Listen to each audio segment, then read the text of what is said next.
हरे कृष्णा।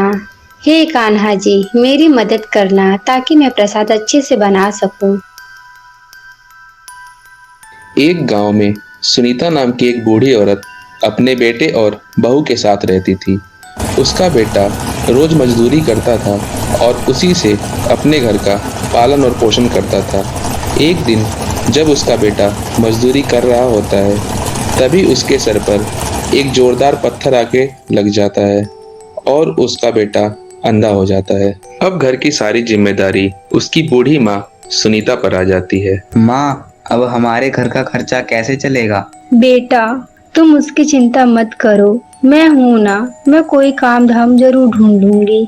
इतना कहने के बाद सुनीता वहां से काम ढूंढने के लिए चली जाती है। थोड़ी देर के बाद उसकी बहू रूपा अपने पति से बोलती है।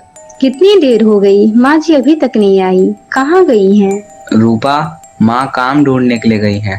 अगर मेरी ऐसी हालत नहीं होती तो माँ को इस उम्र में काम ढूंढने की जरूरत नहीं पड़ती। कुछ देर के बाद उसकी माँ सुनीता वहां आती है और अपनी बहू रूपा से बोलती है।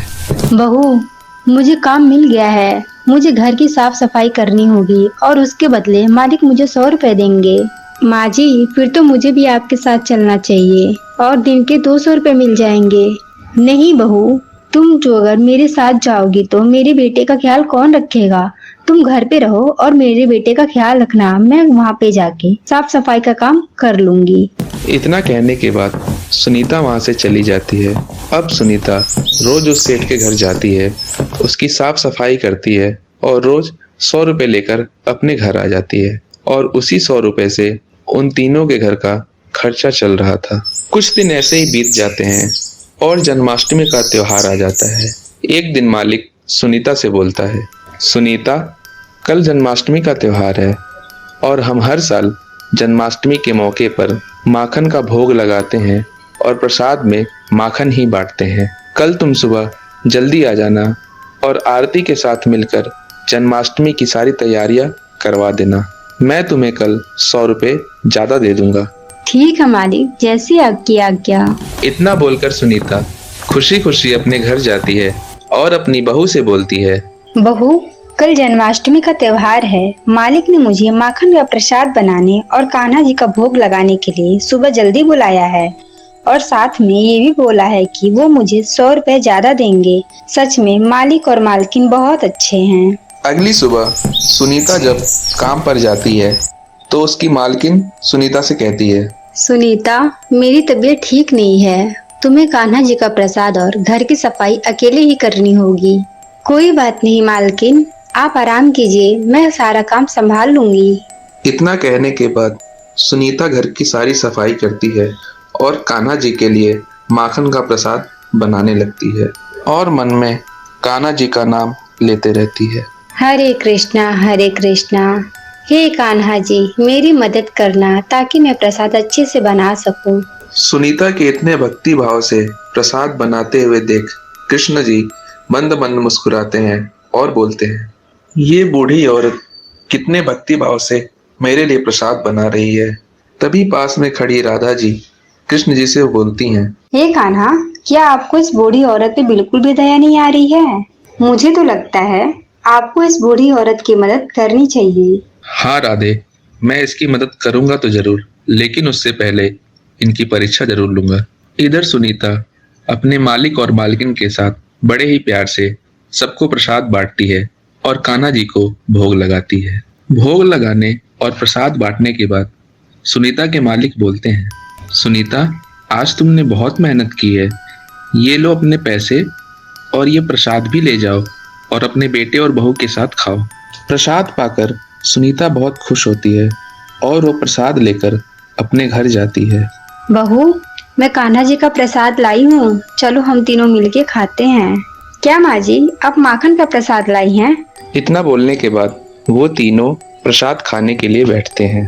तभी कान्हा जी एक छोटे बच्चे का रूप ले लेते हैं और राधा जी एक छोटी बच्ची का रूप ले लेती हैं और वो दोनों लोग सुनीता के घर जाते हैं और सुनीता से बोलते हैं।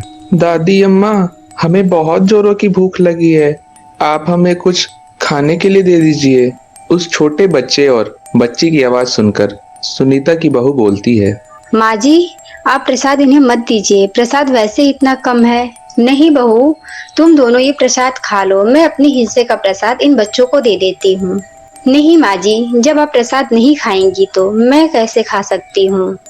लीजिए, मेरे हिस्से का भी प्रसाद इन्हें दे दीजिए। माँ, लो, मेरे हिस्से का प्रसाद भी इन बच्चों को दे दो। इतना कहने के बाद वो तीनों अपने अपने हिस्से का प्रसाद उन दोनों बच्चों को दे देते हैं। माखन का प्रसाद खाके वो दोनों बच्चे बहुत खुश होते हैं और मंद ही मंद मुस्कुराते हुए अपने असली रूप में आ जाते हैं। ये देखते ही सुनीता और उसकी बहू दोनों चौंक जाती हैं और कान्हा जी से बोलती हैं, हे भगवान, आपने हमें अपना दर्शन देके हमारा जीवन धन्य कर दिया। सुनीता, मैं तुम्हारी भक्ति भावना से बहुत प्रसन्न हूँ, इसीलिए तुम्हारे पास खुद चल के आया हूँ। माँ, क्या कान्हा जी ने आपको सच में दर्शन दिए हैं? हे कान्हा जी, आप कृपया मुझे भी अपना दर्शन कराइए। इतना सुनते ही कान्हा जी अपने हाथों से एक रोशनी निकालते हैं और उसके बेटे की आंख सही हो जाती है और उसे कान्हा जी के दर्शन मिल जाते हैं।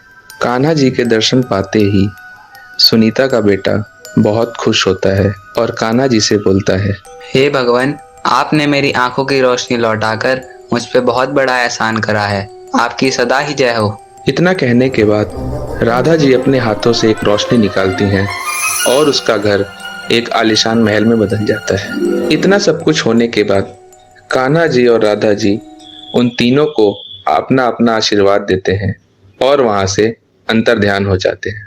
सुनीता के बेटे को एक अच्छा काम मिल जाता है और अब सुनीता को काम पे जाने की जरूरत नहीं पड़ती है और वो तीनों खुशी खुशी रहने लगते हैं।